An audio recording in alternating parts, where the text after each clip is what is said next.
the blood clot. Over 10 years ago now. One day I was having toothache trouble, so I went to my local dentist in Balmain and had him test my teeth because there was a toothache. And he said, oh, no trouble. He said, he just tap on the teeth, no x-rays or anything. He said, you just have an ear infection. So he gave me some antibiotics. He said, go home, you'll be okay. And then I had another set of antibiotics, had to go to the doctor again. And it was still aching. My tooth was still aching. And then one afternoon, it was just so, but the pain then travelled from my ear into my head, and I had the most massive headache. And Allan come home and he found me, and I was just screaming in pain. So he rushed me up to the local doctor, and the doctor took me straight in because I was in pyjamas and a dressing gown. I didn't even have the energy to get dressed. So the doctor rushed me in and tested me, put me on my stomach and felt my backbone, and I hit the roof. I just screamed. And so he said to Allan, there's something seriously wrong.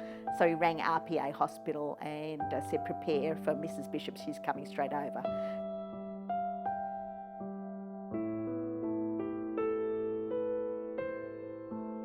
Had a wheelchair waiting for me and rushed me straight into the emergency and straight into CT scan to see what was happening, because they suspected something was wrong with my brain to have such intense pain. And so I went through the big donut, the big CT scan, and then they took me back to the emergency little cubicles. A couple of minutes later, all these doctors come into the cubicle. And I was starting to get a little bit worried, why so many doctors? And they said to Mrs. Bishop, you're going to either very soon have a major stroke, a heart attack, or die. It was one of the first times I heard Jesus almost audibly speak into my spirit. He said, don't worry, darling, you're not going to have any. So I started laughing. And then I said to the doctors, is there a fourth choice? They then went over to Allan and said, I don't think she really understands the seriousness of what is happening to her. He actually said you have a very large clot in your brain above the ear area. One of the major veins of the skull.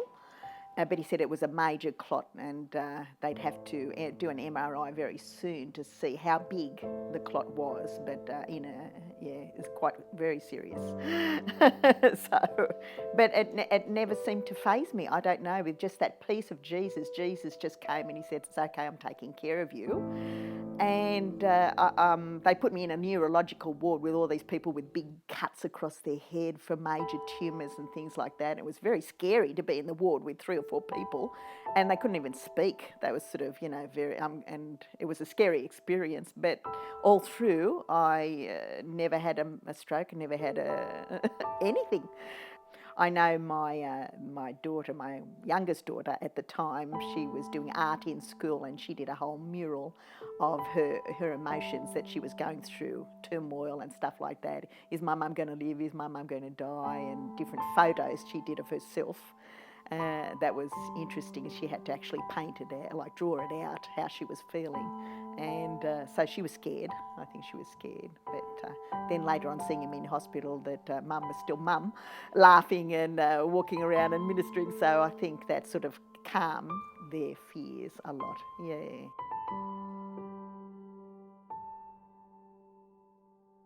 In hospital, seeing other people, they had flowers.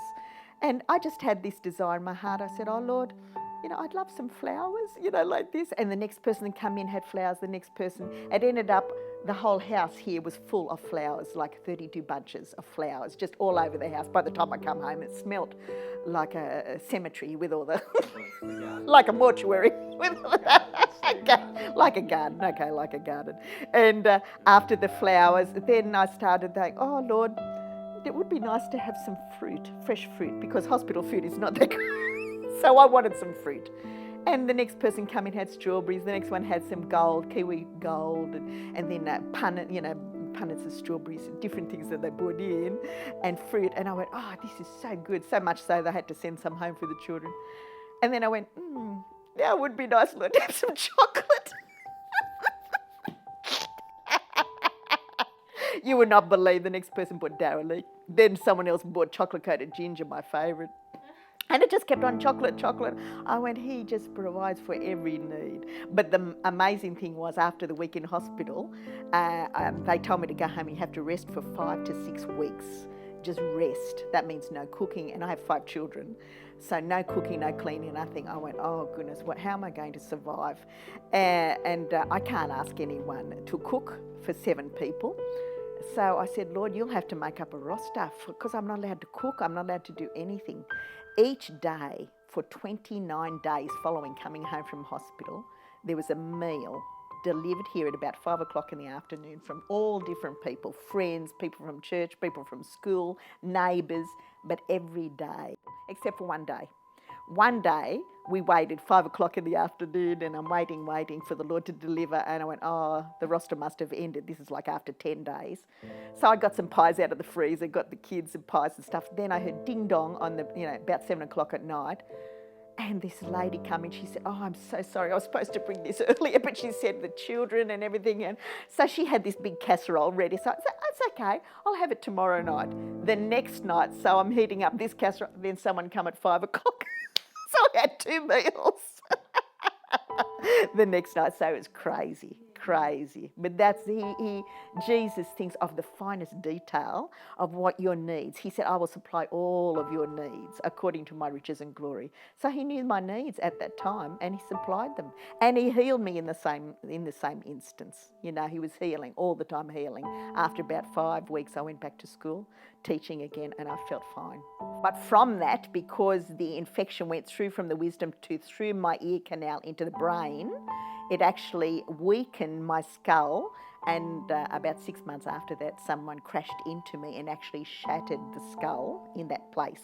The bone on top of the bone. The inner ear. Yeah, the inner ear. So they had to do another MRI because I had intense hearing, and RPA said, we want you in for tests to see what is wrong with your hearing. And then when they did the MRI, they said the bone in between the ear and the skull has shattered like an eggshell. And that's why you're getting this super hearing, because there's no more covering on the where the skull was, the inner ear.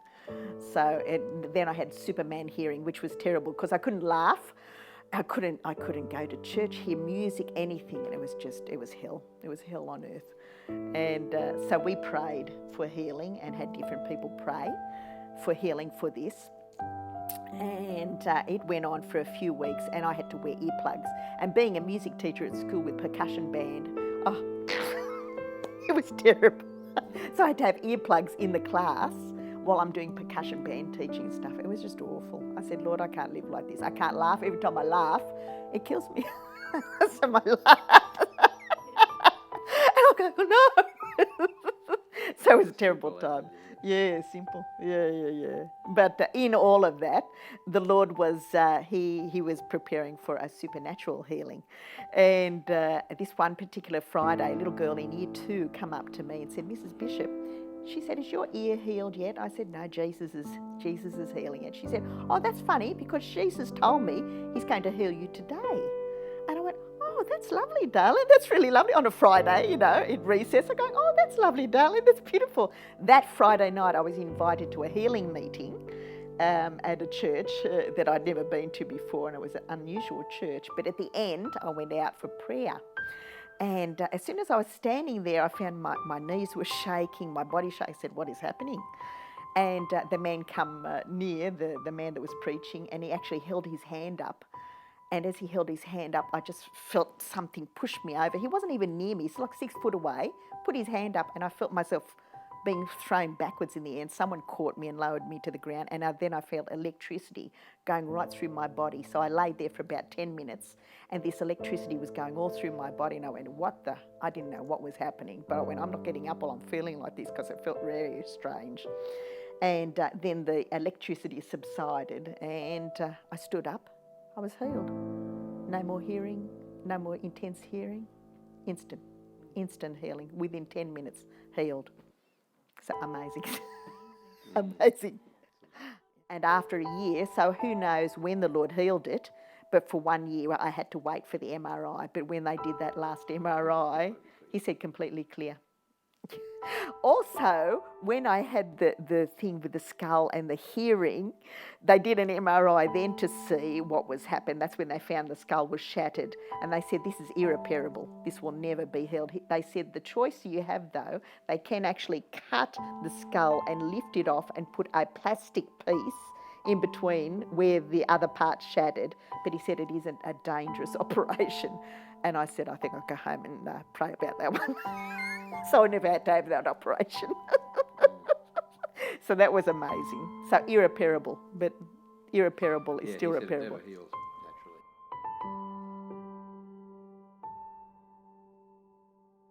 If he can do it for me, he's no respecter of peoples. He loves all of his children.